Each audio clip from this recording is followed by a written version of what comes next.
Well, good afternoon, fellow constitutionalists, and welcome to the Thursday edition of the Dan Clements Show, a Christian political talk show.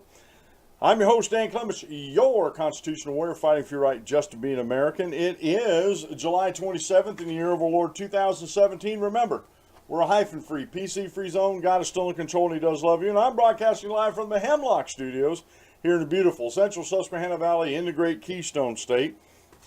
I do have both chat rooms up. I have the Blog Talk Radio chat room up. I also have the YouTube chat room up. So if you want to say something to me, ask me a question that's pertinent to the show. If you're just going to get in there and ramble on, I probably won't talk about it. It's got to be pertinent to the show. And today we're going to be talking about, are we really secure in our own possessions? And this is something that has been coming up lately. Attorney General Jeff Sessions, being the old curmudgeon that he is trying to take us back in time instead of taking us ahead in time and following that actual Constitution. Now, he should be going back in time to follow the Constitution, but he's not. Talked about earlier in the week, we talked about the drug wars, okay? And then we talked about, and this doesn't have a lot to do with Jeff Sessions, but then we talked about infrastructure spending at the federal level. How unconstitutional that is, how unconstitutional the drug wars are, or unconstitutional how the federal government governs anything to do with the nation's drugs. It's not in the Constitution. You cannot use the Commerce Clause and expand it to cover that. It doesn't work that way. The Commerce Clause is also a limiting clause that is not expansive, no matter what the Supreme Court says. And I know people are saying, well, you're not a lawyer and you're not a judge, Dan, so how in the world can you say that? Well, I say that with pretty good confidence because I can read and understand the Constitution. I can look up the terms. And the Constitution, folks, honestly, was not written in legalese. It really wasn't. It was written in plain language, and the words they used, the Founding Fathers and the founding generation, I should say, and the framers especially, were what we call wordsmiths. Words meant things to them, and they struggled and wrestled over the different words that were to be used. Thomas Jefferson and the Committee of Five that he was a part of struggled over the verbiage and what they were going to put in the Declaration of Independence once the Lee Resolution was voted on and passed. They had to have a declaration in place. So the verbiage and sentences were changed and modified, and some other ideas were taken out that were kind of they did have things to do with our independence, but not at that particular point. And so these guys were wordsmiths. So what they said, they meant. And we as normal, everyday run-of-the-mill Americans can read and understand the Declaration of Independence and the Constitution of the United States. I sent my buddy Dave a link in the by email. There is a book over on Amazon, and I'll try to remember to put that link up, that actually brings the Federalist Papers, the Constitution, the Declaration of Independence. Somebody sort of translated it into, and her name's Mary, and I can't remember her last name to save my soul right now. But they translated it into modern English, and they're very particular about the words they used even in that translation, which we should be.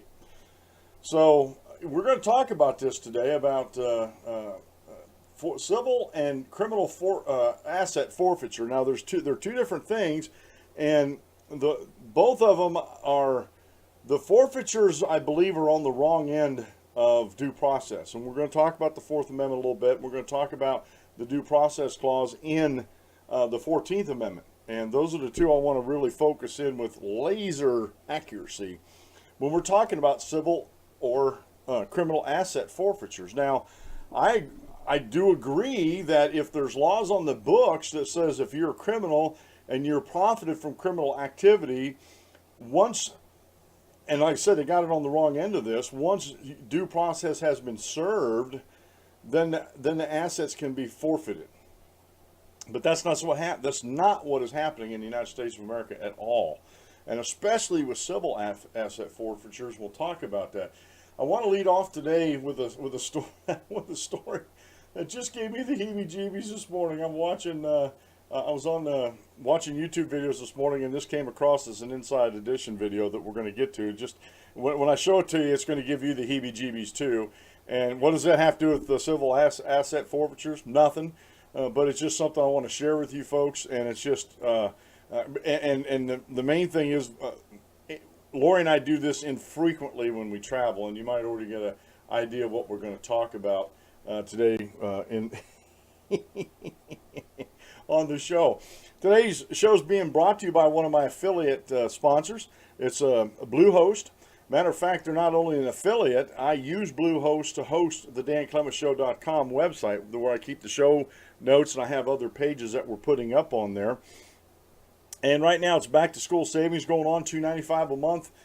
You get free domain, free site builder, one-click WordPress install. Now, that's all the different modules you put in to make your website look the way you want it to look. They got templates you can use, the whole 9 yards.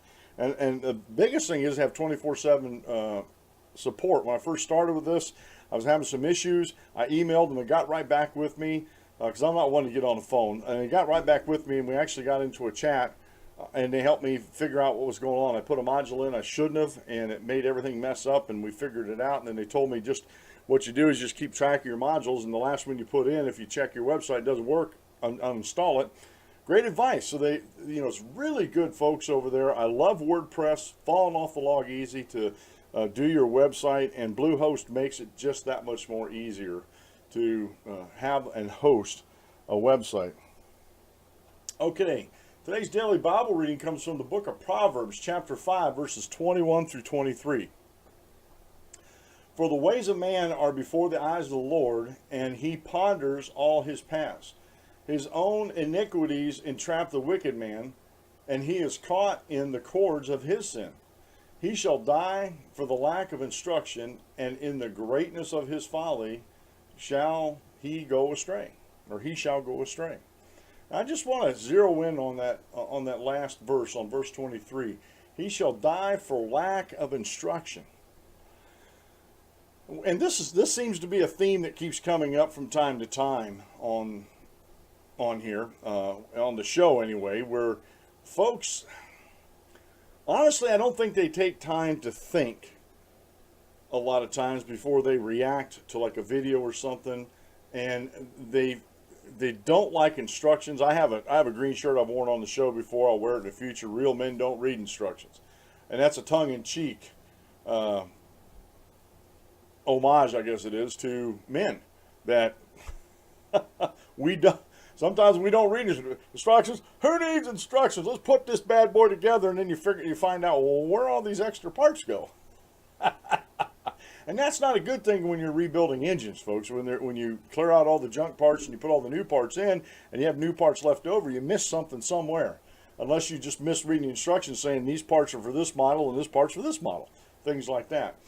But when we die for lack of instruction, we intellectually sometimes die because we're unwilling to take instruction. We have this narrative in our mind, and we have an end goal that narrative wraps around, and we are very, very unwilling to go off script, as it were, and we die intellectually because of that. And he goes on to say, and in the greatness of his folly he shall go astray. And that's exactly what happens.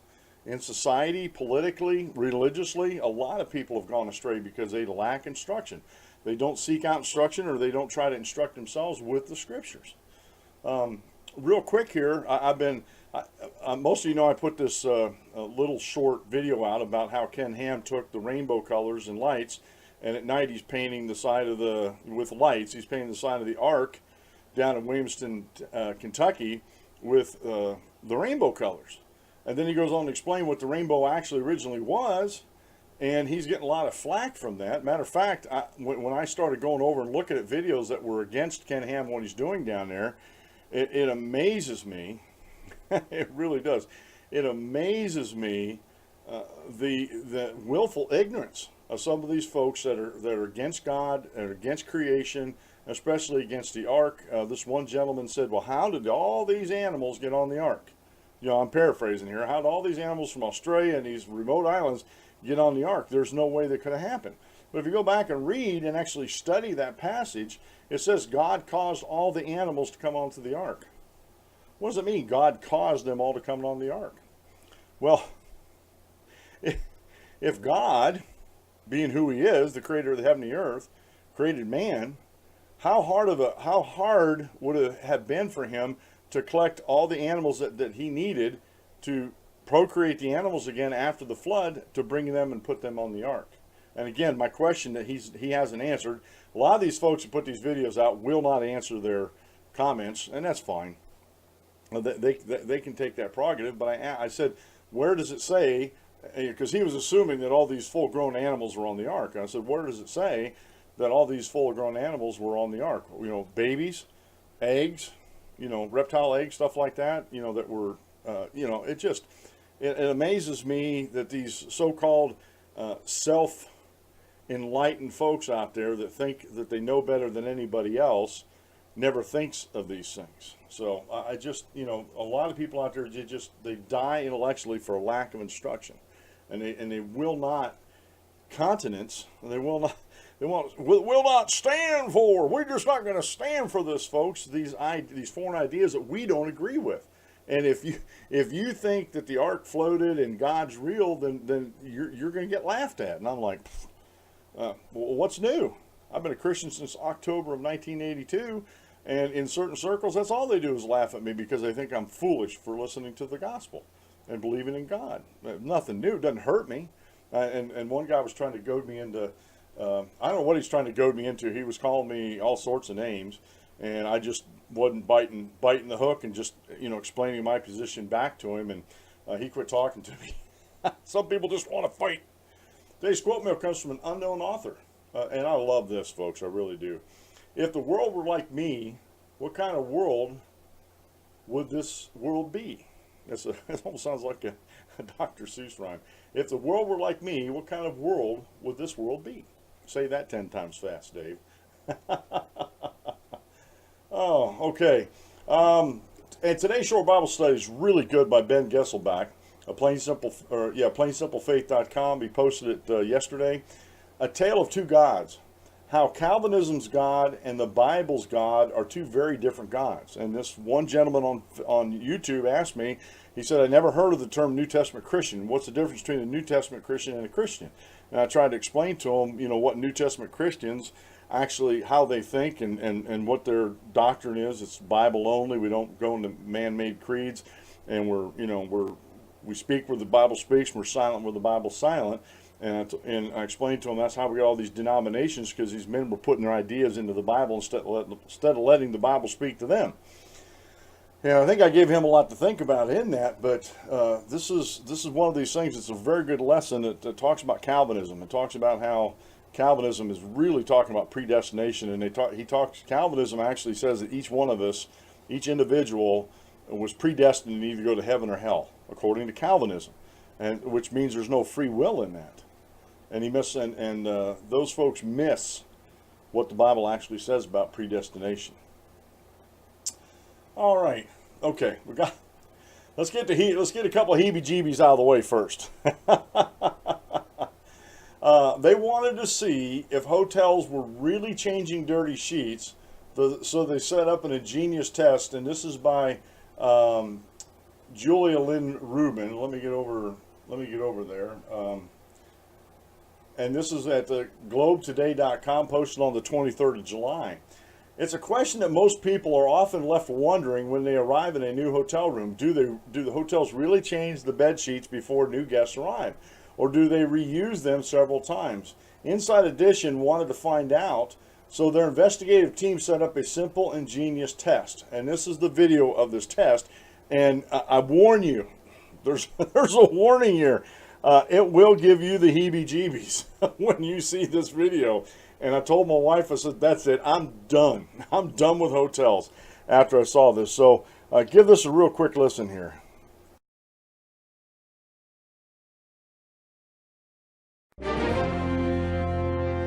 When you stay at a hotel, you expect fresh, clean sheets. But how would you know for sure? Well, our investigative team came up with a simple, kind of ingenious test. They rented a hotel room, checked out, and then the next day checked into the exact same room under a different name. Did house cleaning change the sheets? Here's Ann Mercogliano with the great Inside Edition hotel sheet test. We got to wondering, Do hotels always change sheets when new guests check in? We booked ourselves into 9 hotel rooms, and each time we sprayed this harmless, washable fluorescent paint onto the bedsheet using this stencil. You can't tell anything is written there, but turn on our UV lights and presto, there it is. I slept here, glowing bold and bright. At the Candlewood Inn and Suites in Manhattan, we sure left our mark. Oh, wow, there it is. I slept here, nice and big. Then we checked out. It should have been clear to any maid that the bed had been slept in. The next day, we booked the exact same room, but under a different name. I made it brand new for you, so great. Okay, here we are back at the Candlewood Inn and Suites. We stayed in this room last night. We rechecked in. Let's take a look. These should be clean sheets. Let's see. Disgusting. These sheets are dirty. Look at this. I need a manager up here. I'm Anne Mercogliano with Inside Edition. We want to just show you something on the bed. Okay. This sheet hasn't been changed. Why weren't the sheets changed? Okay, I expect them to be changed every day, and that is a policy of our property. Was it just a simple mistake, or is this a common occurrence? A dirty little secret in the hotel industry?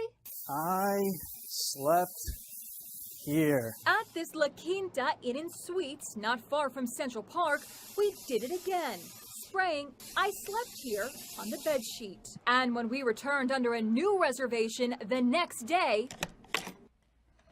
here we go. Look at what we found. And the proof is in the paint. Take a look at this. This is disgusting. They didn't change the sheets. And I need a manager right away. Hi. How are you? I have to shut the light. When he arrived at our room, he brought a maid with him. She claims she cleaned the sheets. Do you change the sheets every night for the guests? Yeah, well, of course. But when I showed them our sign, they both apologized. That's gross. I mean, there's no words for me to say. You know, we expect our housekeepers to change the sheets. At this Residence Inn by Marriott, a hotel rated 1 diamond by the AAA, we sprayed the word "yuck" on the top sheet. There it is, yuck. And then "I slept here" on the bottom sheet. And this one's going right on the pillow. And for the pillows, how about the Inside Edition logo? The results light up the room. Let's see what happens when we check in the next day under a different name. Let's check the pillows. All right. Looks like they changed the pillowcases. Let's check the top sheet. Maybe it's clean. And yuck. Exactly. This is a dirty sheet. Let's check the bottom sheet. Okay, another dirty sheet. I slept here. This is absolutely disgusting. At first, the manager didn't want to talk about it. Sorry, I'm going to have to ask you to cut the camera, please. Why weren't the sheets changed? And we know those sheets weren't changed. Make it accustomed to change every checkout room sheet. However, I do not know what happened in this situation. I will have to get you my general manager. Okay, but we could have slept on dirty sheets tonight. What do you think about that? In your hotel. Not to make you queasy, but the next time you stay at a hotel, you might want to bring your own sheets. Just gross.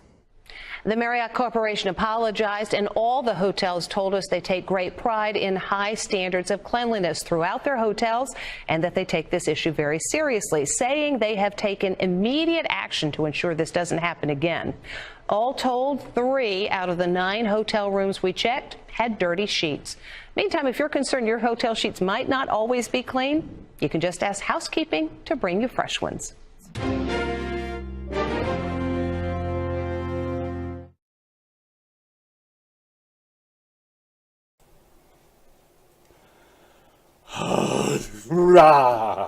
Now, they did say that 3 out of 9 did change them. I think that's what she said at the end. 3 out of 9 did change them, but folks, or maybe 3. I have to go back and look at that. She said how many, but still, that's too many. We're talking about human beings that shed skin every day, that may not shower every day, living in a hotel or just passing through whatever, trying to get someplace.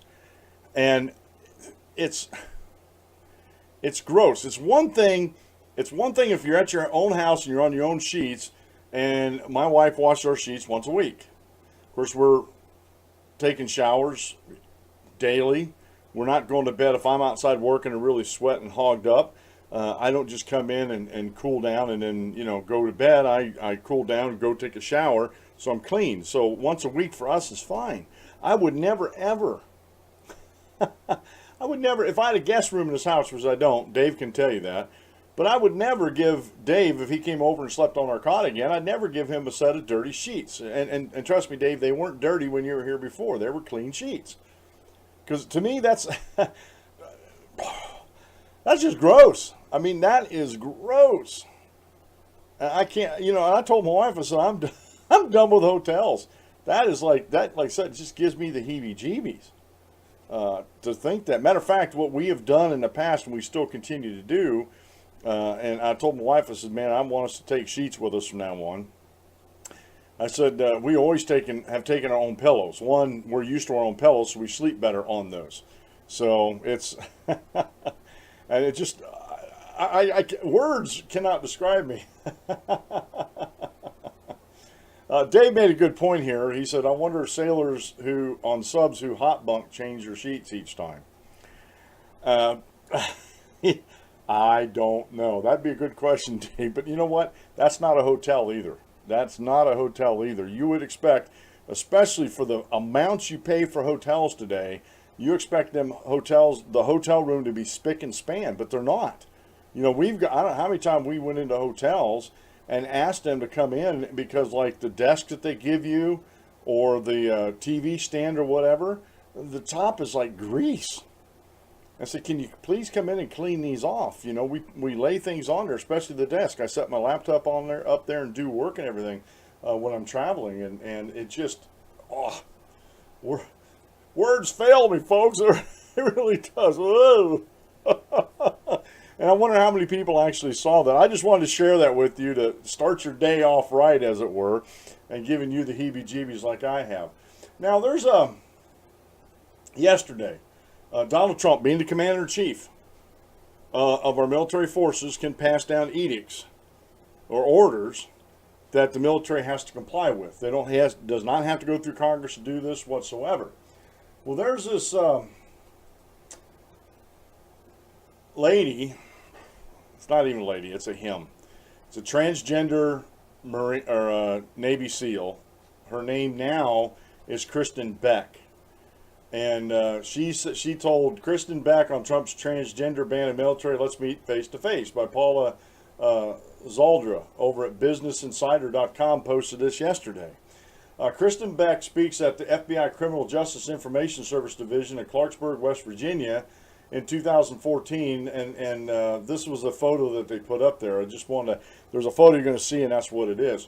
A retired Navy SEAL Team 6 hero who is transgender had a message for President Trump after he announced the U.S. military would bar transgender people from serving. Let's meet face to face, and you tell me I'm not worthy, Kristen Beck, a 20-year veteran of the Navy SEALs, told Business Insider on Wednesday. Transgender doesn't matter. Do your service. And he goes on, talks about, Beck said Trump's abrupt change in policy could negatively affect many currently or wanting to serve in the military. The RAND Corporation estimated in 2016 there would be between 1,320 and 6,630 transgender people serving. Many of them just want to serve their country like everyone else, Beck said. Being transgender doesn't affect anyone else, Beck said. We are liberty's light. If you can't defend that for everyone that's an American citizen, that's not right. Now, Kristen Beck retired. Okay, Kristen Beck was born on June 21st, 1966. That would make him about 51 years old. Is a retired U.S. Navy SEAL who gained public attention in 2013 when he came out as a transgender woman. I'm changing the words here because I'm sorry. He's still a guy, and I know some people say I can get in trouble for this, but tough. He published his memoir in June of 2013, Warrior Princess, a U.S. Navy SEAL's journey to coming out transgender, detailing his experience. Beck served in the U.S. Navy for 20 years and was first openly transgender former U.S. Navy SEAL. Now, you see what it says here. It's a Wikipedia link here. Was the first openly transgender former U.S. Navy SEAL. My research says he retired in 2011 and he came out in 2013. That was 2 years. So, in my book, he didn't serve as a transgender. Nobody knew he was transgender. He may in his mind, but nobody knew that he was transgender. Okay, while he was in the service. And yet he changed after he got out of the service. And this look, this whole LGBTQ movement in the country only makes up 3% of the population. Matter of fact, and I didn't even go look at these because I was doing a lot of other research. I didn't look up what size of the military that we have. But given let's be a little liberal here and go with the 6,500 or so that may be serving in the military. Okay, transgender. We're talking transgender. We're talking about men and women who are suffering from a mental disorder, transgender dysphoria. Okay, it's a mental disorder. Now I know that homosexuality was considered years and years ago to be a mental disorder until the Academy of Psychiatric or whatever, one of the associations was pressured by the anti-freedom folks in this country to change that status.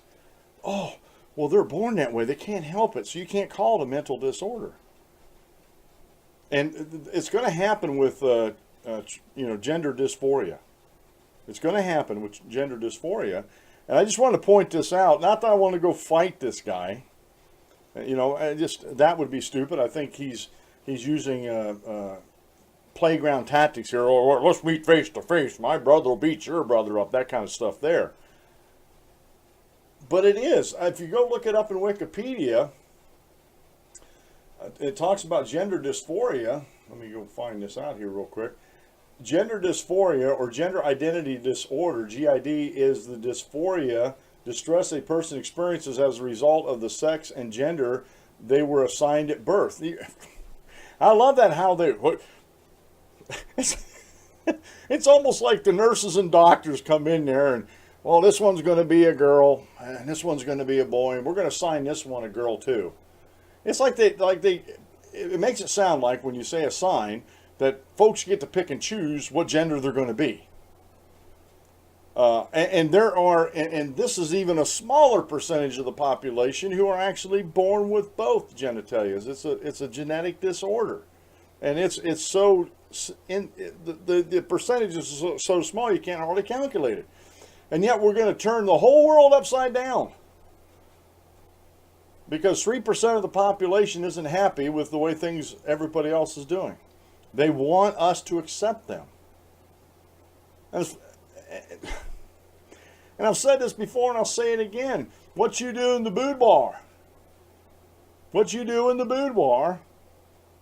is your own business. You don't, and this is a funny thing, you don't see normal, and I'm going to use the word normal, you don't see normal men and women out there who believe in a man and woman marriage and relationship and stuff like that and look and see that LGBTQ things are strange. You don't see us out there in these parades, flaunting our sexuality. We don't go around and push our sexuality into the faces of everybody we meet. That, I'm a heterosexual male and I'm proud of it. That never even enters my thinking, folks. And it amazes me how all these folks, all these anti-freedom groups out there fall for this garbage. It is a mental disorder, especially the gender dysphoria or gender identity disorder. So my question is, like I said, this Kristen Beck, and let me get back over this the other article I have on here. his actual name is Christopher T. Beck. Okay, so this Chris Beck came out after he was retired. I don't know, and he doesn't say, maybe in his book he doesn't say that he came out while he was in the SEALs. But my question is, and I honestly, I'm sort of shying to the side where he didn't, because it is a mental disorder, GID, and if you're a SEAL, you're on classified missions and stuff like that. I know for a fact that SEALs go through psych evals. That's a fact, and they go through clearance, classifications, the whole 9 yards, background checks. And so I honestly, if he would have come out while he was still a SEAL, he would have been at least out of the SEALs, if not out of the military, because he has a mental disorder. And he can threaten me all he wants. He can threaten the president all he wants, which isn't a good thing to do, threatening the president, but it's not going to change the fact. You're born a guy. And for some reason you think that you're a girl trapped in a guy's body. That's a mental issue. I'm sorry. And that just irks me that, especially the transgenders in this country are trying to force their ideology on us, just like the homosexuals and the lesbian, the whole nine, the gays, lesbians and stuff, force their agenda onto America, which I think is partly Christians' faults for allowing this to happen, because we allow the government to get into religion, into bed with us, as it were, and we have to go to the state and ask permission to marry one another, things like that. And we get these tax deferments, we get these special, we have to set up a 501(c) according to the IRS, that we're a nonprofit organization. So we've, and it was religious type folks, evangelicals, that got the government to set up these 501(c)s for religion, for these churches. And not that I want the gifts that are given by its members to the local body, the local church, to be taxed as income like a corporation. I don't want that, but I don't see where we need to have to file all this paperwork to be a 501(c). And that's a whole nother show there, but a lot of this stuff Christians have brought onto themselves, quote unquote denominational Christians really, have brought a lot of this stuff on themselves. But this idea that this Christopher Beck, it's kind of funny, his name now is Kristen, didn't really change much, Chris, they probably still call him Chris, is all up in arms about this. For the 20 years he was a SEAL, like I said, I looked and I didn't see where he admitted to his SEAL buddies that he was transgender. It was 2 years after he got out of the SEALs that he said he came out, which tells me he kept it a secret while he was a SEAL. Why'd you do that? If you're so loud and proud, why did you do that? And again, if you've never been in the military and you don't know what unit cohesion is, and you don't know what unit morality is, you need to shut your pie hole.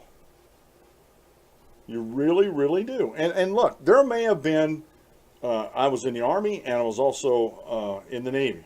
And there may have been gays serving with me that I didn't know about because they didn't say anything. They didn't come on to anybody. They didn't come on to me.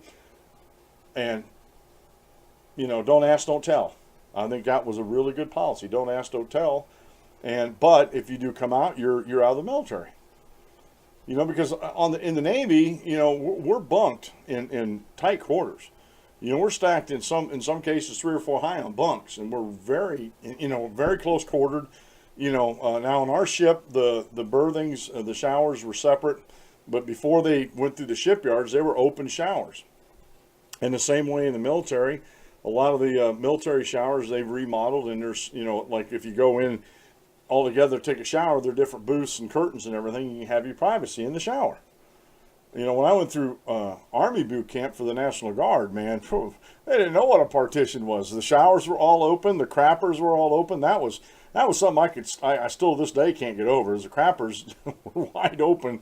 You can see everybody doing their business. I don't want to get vulgar here, but if there was somebody in the LGBTQ community serving with me, we didn't know about it because they kept quiet about it. They didn't come out.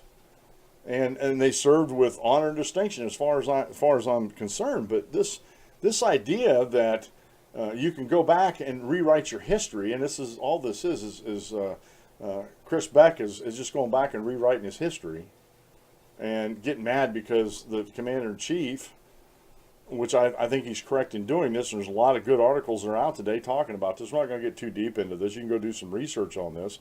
But it just amazes me that the media is lapping this up. My social justice warrior friends on Facebook and Twitter are just blasting Donald Trump for this. And again, most of them that are my friends that I know that are really blasting them have no clue about the military, have no clue about unit cohesion. And like I said, if there, and I'm just going to say this last one, we'll move on to the next. If there were homosexuals serving with me in the Navy or the Army, I didn't know. I didn't know about it. And like I said, ignorance sometimes is bliss.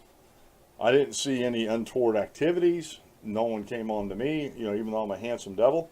Nobody came on to me, so it just, to me, in my world, it didn't exist. It may have in their minds, and they kept it private, and that's fine. And that's exactly what Chris did. So I don't think he has a leg to stand on when it comes to being mad at President Trump. It's just another way to get in the news, as it were.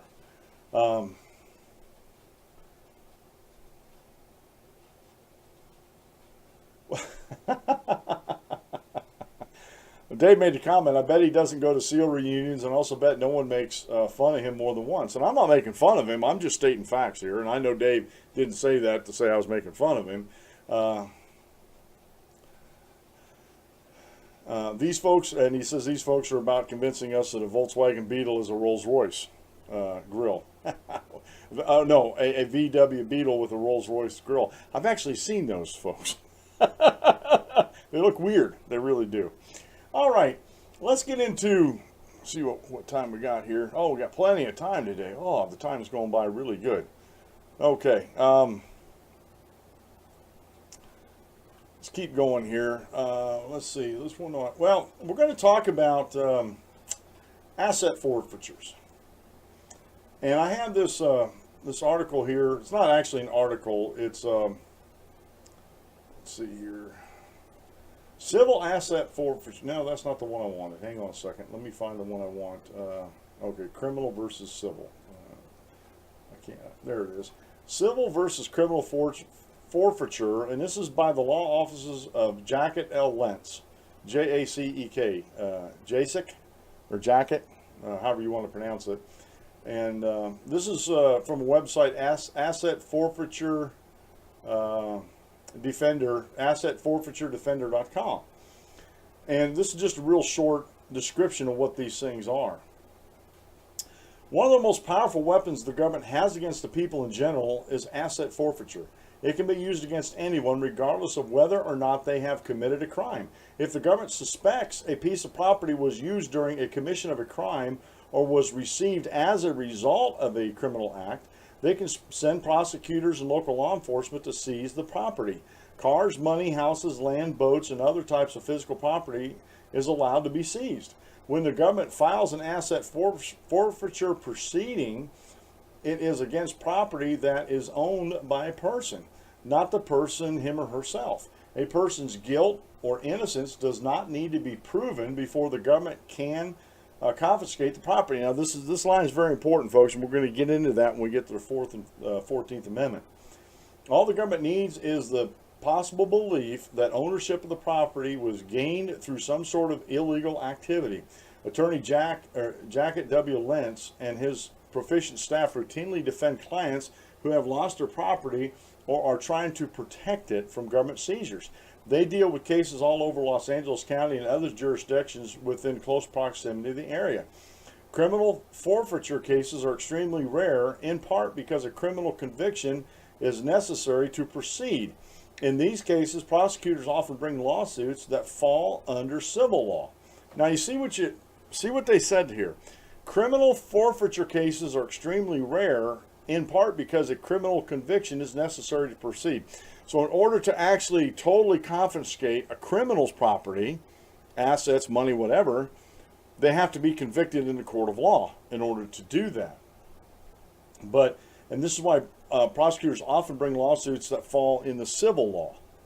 They won't go after their property during the criminal court. They'll bring a civil case to them, which it's totally different. And I, just on that note there, just that there's something slimy to me there.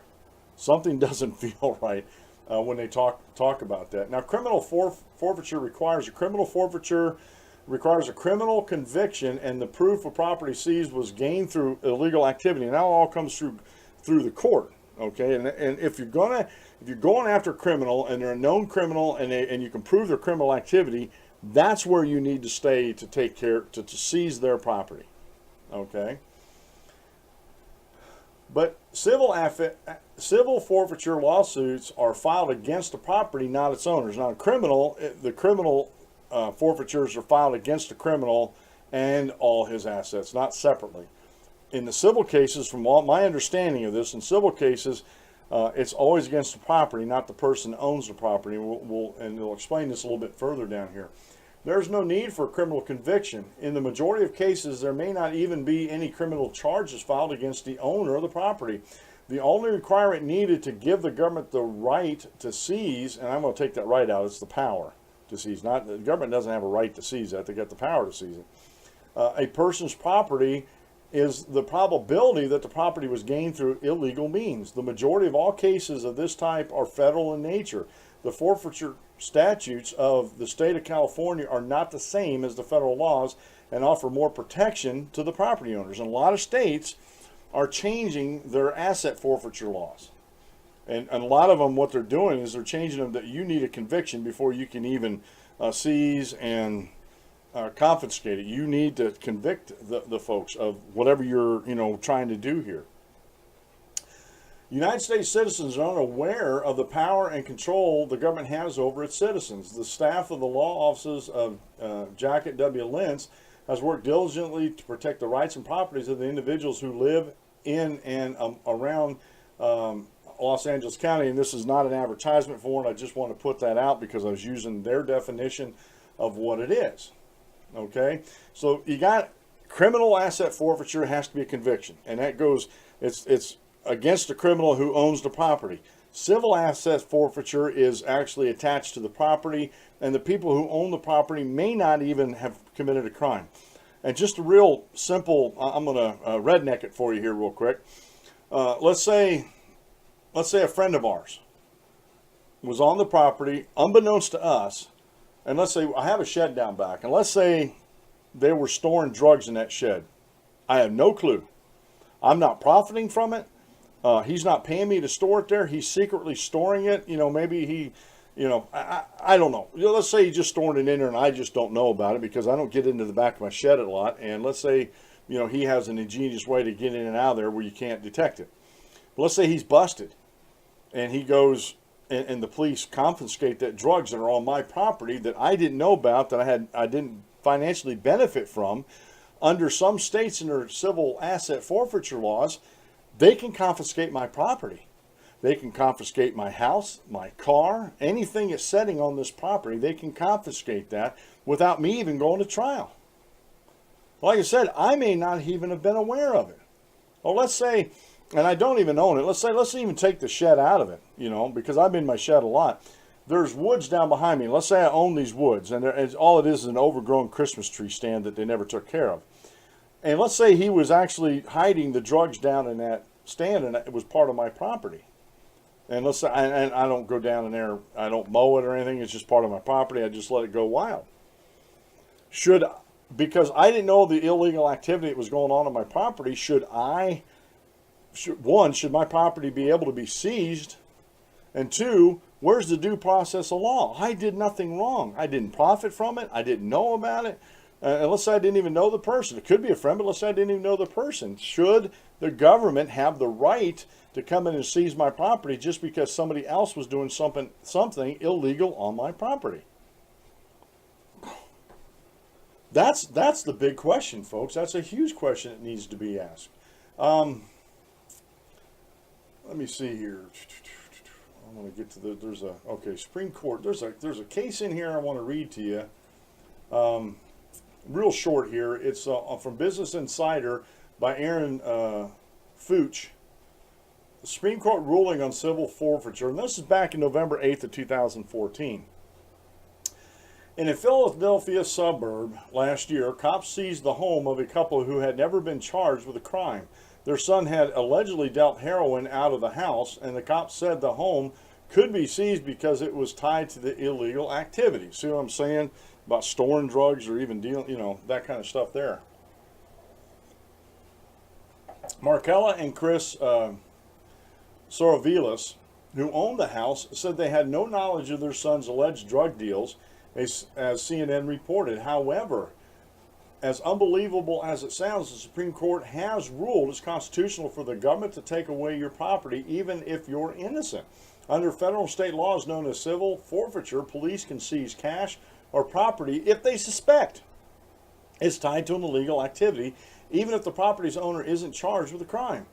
On its face, this practice seems like an obvious violation of the Fifth Amendment's stipulation that you can't be deprived of life, liberty, property without due process of law. And that's the other one that I didn't get into with that. But that's that right there is the most important one, other than the 14th and 4th Amendment, is the Fifth Amendment. The Supreme Court has ruled otherwise. That court has issued a number of rulings upholding civil forfeiture, including one in 1996 that said seizure of an innocent person's property didn't violate due process. In that case, a Michigan woman named Tina Bennis fought the seizure of her car after her husband was caught having sex with a prostitute in it. For her part, Bennis argued she had no clue her husband would use the car for a legal tryst. The High Court ruled that didn't matter, citing the following case law. It has long been settled that statutory forfeitures of property entrusted by the innocent owner or liener to another who use it in violation of revenue laws of the United States is not a violation of the Due Process Clause of the Fifth Amendment. Now I'm going to stop reading here. I don't know how it isn't. If someone steals your car without your permission, I know this isn't it here, but if someone steals your car without your permission, commits a bank robbery, and gets caught, you might as well kiss that car goodbye, from some of the reading I've read, because it's gone. If someone does something illegal in your car, whether you lend it to them or not, without your knowledge of them doing something illegal, doesn't matter. It was in the commission of a crime, they can seize it. But it's not the person who committed this crime's property. So how come they don't have to? And this is my question. And I think this is where the Constitution comes in, is the Supreme Court, and they've been wrong in the past. The Supreme Court upheld slavery in the past, and they were wrong. Okay, the Dred Scott decision. They were wrong in doing that. And they're wrong here. If it's my property, shouldn't I be taken to court and it's my right to due process, not that they offer, it's my right to due process of law, that they convict me of something before they seize my property, even in civil asset forfeitures. And that's what some states are doing now. They're actually changing their laws to actually stipulate that the police and the federal government just cannot come in and take your property without due process to the law. And you know what? That's all people have ever asked in the past that have, especially the civil asset forfeitures. Take me to court. Prove that I did something wrong before you take my property. That's all I ask. And if you lose, you pick up my court tab. And some states actually have done that. And I honestly, a side note here, it's called tort reform. All these sickening lawsuits that clog up our judicial system wouldn't happen if the person bringing the lawsuit, especially frivolous lawsuits, but if the person bringing the lawsuit had to pay the court cost if they lost. Now, some people say that would be a chilling effect on the small guy against corporations, but it's still, there's got to be something done about the frivolous lawsuits. There's got to be something done about the asset forfeitures. And this is Attorney General Jeff Sessions. This has been in the news that he's going to start instructing his Department of Justice to start getting more active in that. And there's a report, I'll probably get to it eventually here. There's a report that they have like $1 billion in an account at the DOJ because of asset forfeitures that they can use for enforcement purposes. And I'm thinking, It's unbelievable to me that in a free society like we're supposed to be, and we're supposed to have all these protections from the government, that this one thing, civil asset forfeiture that we're talking about today, the Supreme Court says no, no, no. You know, even if you're innocent, if someone committed a crime with your property, that doesn't violate the due process. I don't see how it doesn't. It's your property. It's exactly your property. In its 1996 decision, the High Court pointed to a bizarre line of reasoning it made in its first ever decision on civil forfeiture handed down back in 1827. The case involved the government's attempt to seize a ship used for piracy. When the owner of the ship claimed it couldn't be forfeited until he'd been convicted of a crime, the Supreme Court had this to say: the thing is here primarily considered as the offender, or rather the offense is attached primarily to the thing. So this inanimate object, this ship, and this is something that a lot of people don't know, that don't know history. A lot of ship owners did not, like today, even this happens even today, a lot of ship owners didn't go out with their ships. They owned the ships and they hired a captain to go out with that, or they rented the ship out to a captain and crew so they could go make money and make him money. The owner got a certain percentage of the gross profits of the ship. And once the ship left port, especially back then, how in the world is the owner going to know what the ship captain's doing out there unless someone finds out and reports it back to him? More times than not, that wasn't the case. So back in 1827, the Supreme Court attached the offense to the thing. They attached the offense to the thing. And I'm like, wait a minute. How in the world can you take a thing to court, have due process, have them cross-examine witnesses? It's absurd. And again, the Supreme Court is not infallible. And I've said this a long, long time. It's not infallible. They made wrong decisions, and ultimately, in a representative republic, the Supreme Court is not the final arbiter of what is or is not Constitution. It's the people and their representatives that they elect to go to Washington on the federal level. It's their decision on what is or is not constitutional, because as we're doing right here, and honestly, one, the federal government needs to get this straight with this asset forfeiture. Secondly, we talked about this earlier in the week, especially with the drug laws. There are no, other than the Treasury Department with the Secret Service and counterfeiting in that, there is no enumerated power in the federal government for the federal government to be investigating crimes. It's just not there. Sorry. Now they can claim it's a part or an arm of the judicial branch. But I don't know how they could claim that. And it is part of the executive branch of government. Again, there is no enumerated power for the executive government to have an attorney general. Nothing like what they're doing. Now, I may be totally off base here, but I haven't read anywhere in my Constitution where they have that. Now, they can set up lower courts. And, you know, if the courts want to set up investigative arms through the courts, I think they need to go back to Congress and say, hey, we need these investigators, we need these prosecutors, which I think that would be a conflict of interest.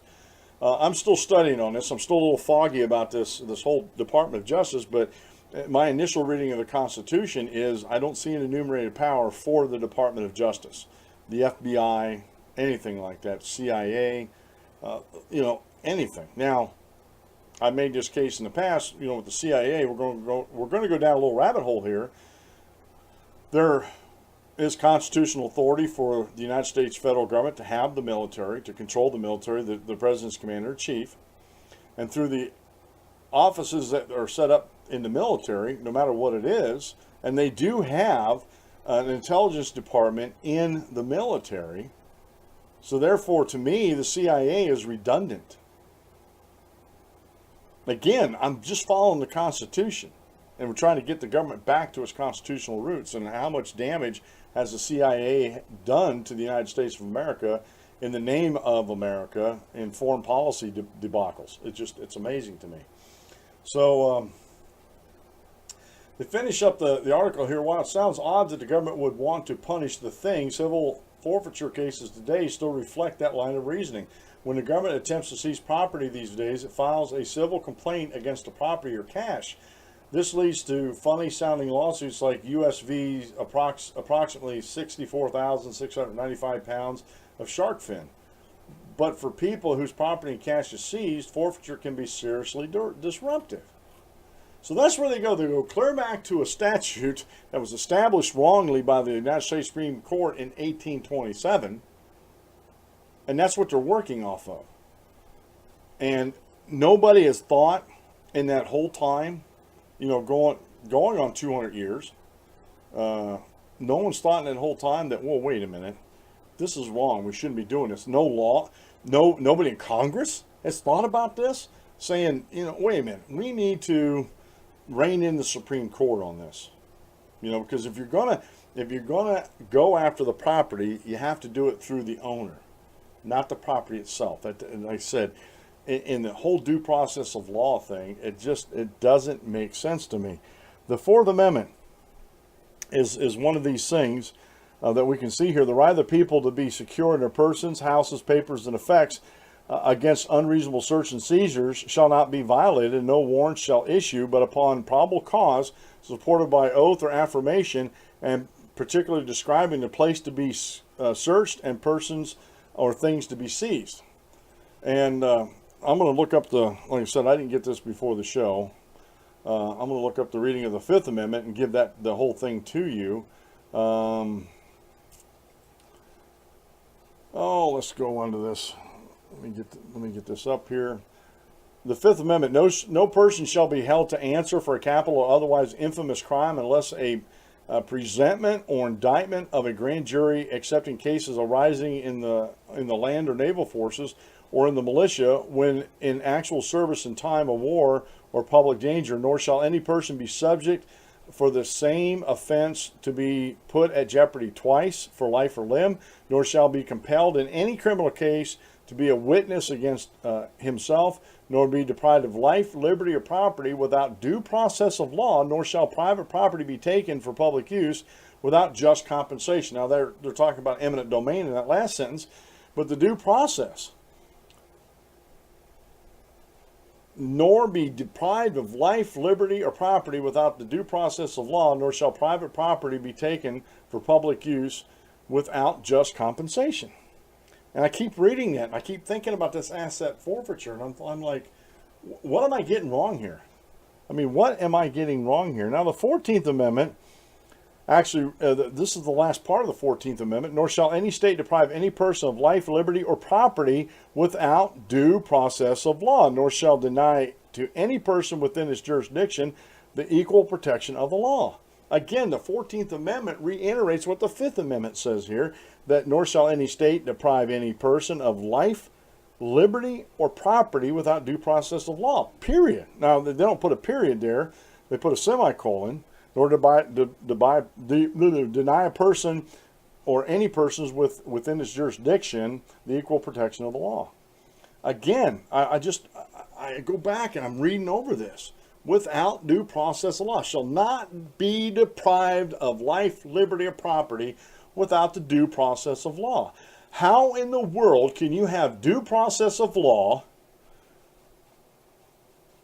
and the inanimate object that you have attached or that you're suing under this stupid 1827 ruling? I'm calling them as I see them. That's a stupid, ignorant ruling by the Supreme Court back in 1827. So due process of law is being violated by the federal government and by state governments, especially with the civil asset forfeiture. Now, I found this in my research. The 14th Amendment guarantees all Americans equal protection of the law. 94% of Republican U.S. senators and 96% of Republican U.S. representatives voted for the 14th Amendment. Every congressional Democrat voted against it. Now, the 14th Amendment also was one of the reclamation amendments to the Constitution after the Civil War, abolishing slavery, giving slaves, or protecting slaves, former slaves, their freedoms and their liberties and stuff. And I thought that was just a little tidbit, just a little historical tidbit that we can all share there.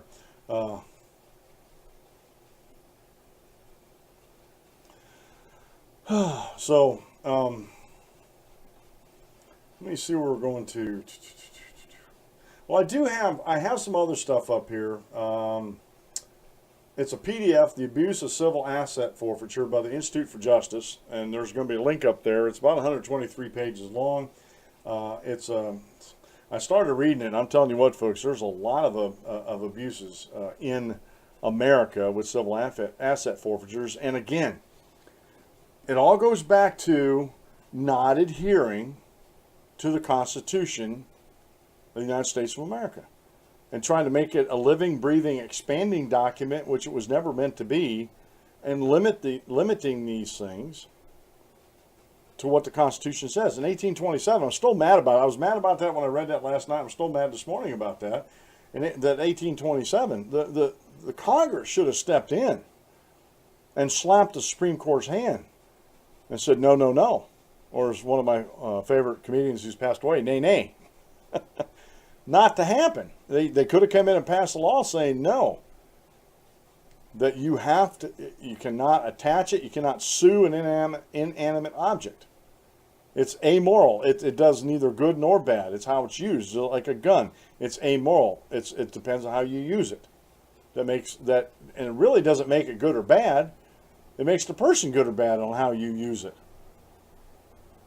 So again, I can't get my mind wrapped around this. The more I think about civil asset forfeiture, the more wrong I see in it. if I can say that.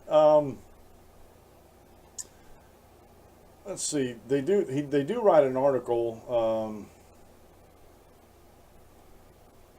Well, that's the PDF. Let me see where I'm going to next here. Well, let's go to the where's it at? The seven worst examples of civil asset forfeiture, and this is an article by Casey Harper over dailycaller.com, posted on January 30th, 2015. He said, cops across the country are padding their budgets with hundreds of millions of dollars of seizing property from American citizens, even when they have not been charged with a crime. This process, called asset forfeiture, allows police to take property for themselves if they suspect it is being used for a crime. And though it was recently limited by Attorney General Eric Holder, it's still ripe with abuse. Loretta Lynch, President Obama's nominee for Attorney General, called asset forfeiture a wonderful tool during her confirmation hearing. So the Daily Caller News Foundation compiled 7 of the most wonderful examples of the last decade. 1, Tan Nguyen hopped in his car excited about $50,000 in casino winnings. That excitement faded when he saw police lights in his rearview mirror. A Nevada police officer suspicious of the man's large sum of cash confiscated it, Forbes reports. Nguyen, N-G-U-Y-E-N, or Guyen if you don't pronounce the N, said that the cop threatened to seize and tow his car if he spoke up about it. After hiring a lawyer, Guyen was able to get $50,000 back his $50,000 back with attorney fees. So he had to pay for these attorney fees. 2, Matt Lee had his $2,400 cash confiscated from his car on a routine traffic stop. The worst part, it was taken by the same officer that targeted Nguyen. Deputy Lee Dove in a shared settlement with Nguyen. Lee got his $2,400 back. Nevada, boy, I'm not a gambler. I don't do that, but if I was and I got a large sum like this casino would be writing me a check. Or wire transferring it to my bank account. I would not be carrying that much money around in my pocket. No way, no how. Even the $2,400 even seems a lot to me, but I know people, not personally, but I've heard people brag that they carry around at least $1,000 in their wallet, which I never do that either. Don't have $1,000 to put in my wallet. It has to go from the bills. And it goes on and on. This one, a Contemporary Art Institute of Detroit monthly funk night party got weird in May of 2008. The all-night dance party was raging when police busted in around 2 a.m., the Metro Times reports officers alleged the establishment did not have a license. They passed out loitering tickets and impounded 40 vehicles just because they were driven to the party. They all got their cars back, except for one guy who had his car stolen from the impound lot.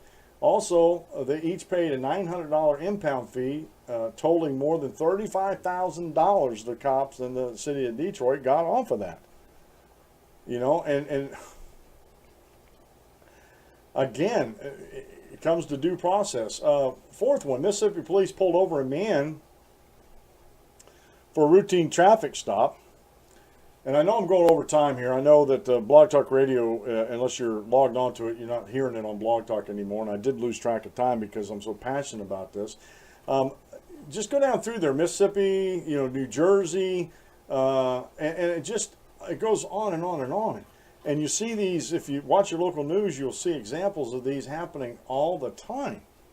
All the time. And so we're gonna talk about this a little bit more on Free for All Friday and have a little argy-bargy about this, along with other articles and things like that for the show. So I just, again, I want to thank everybody for coming to the show. And I want to thank everybody for listening over on Blog Talk Radio and actually bumping my numbers up. I've had great listeners and downloads this week on Blog Talk Radio. I'm actually getting more subscribers on YouTube, more views on YouTube. I want to thank everybody that's helping me grow this channel, especially on YouTube here, since I'm a newbie to YouTube. So with that, folks, we'll end the program. This has been the Dan Clements Show. I'm your host, Dan Clements. You're a constitutional warrior. Remember, if you aim at nothing, you hit it every time. Have a great rest of the day, and God bless.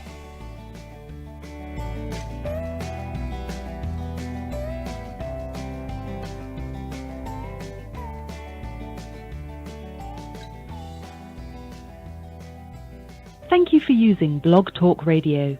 Goodbye.